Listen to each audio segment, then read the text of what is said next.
दोस्तों ये पुराने लोगों का नुस्खा है, पुराने राजाओं महाराजाओं का, बादशाहों का, बुज़ुर्गों का।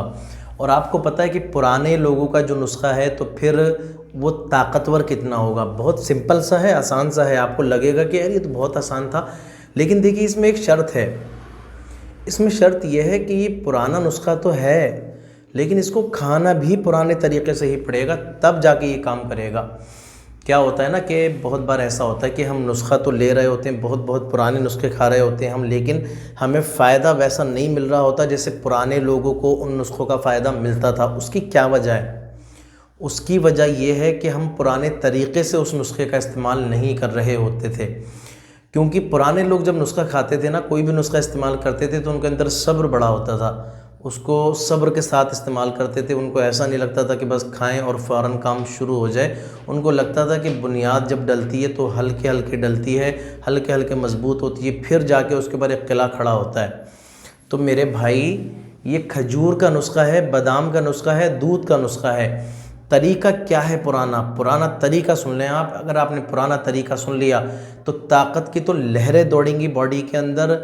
ऐसा हो ही नहीं सकेगा कि आपकी जो घरवाली है, आपकी जो वाइफ है, वो आपसे ये कह सके कि आपकी टाइमिंग नहीं है और आपकी इरेक्शन नहीं है। बिल्कुल नहीं कहेगी।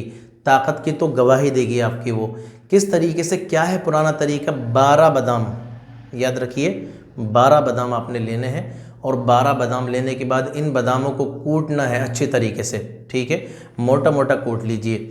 और कम से कम 7 खजूरें, खजूर कोई सी हो, कहीं की हो, खजूरें लेनी है 7। इनको बारीक बारीक कुतरना है।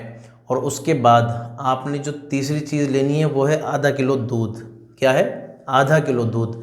अब इन तीनों चीज़ों को अच्छे से ग्राइंड करना है, बहुत अच्छे से। जब ग्राइंड हो जाए बहुत अच्छे से, उसके बाद आपने ये करना है कि इन तीनों चीज़ों को ग्राइंड करने के बाद वो जो दूध आपका तैयार हुआ है, जो शेक तैयार हुआ है, इस दूध को पीना है, ठीक है? ये पी लिया आपने। यहाँ तक हो गया आपका सिंपल तरीका। अब जो पुराना तरीका है वो ये है कि इसके बिल्कुल टाइम देख के, घड़ी के अंदर टाइम देख के 3 घंटे तक आपने कुछ नहीं खाना है। 3 घंटे तक। या तो इसी को नाश्ता समझ लीजिए सुबह को, क्योंकि खाली पेट लेना है इसको, या तो इसी को नाश्ता समझ लीजिए। लेकिन अगर इसके बाद भी नाश्ता करना चाहते हो तो कम से कम 3 घंटे रुकना पड़ेगा, उसके बाद नाश्ता करो।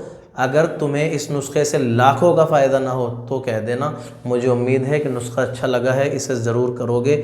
मिलेंगे एक नई वीडियो के साथ। आज के लिए इतना ही। चलिए, अल्लाह हाफ़िज़।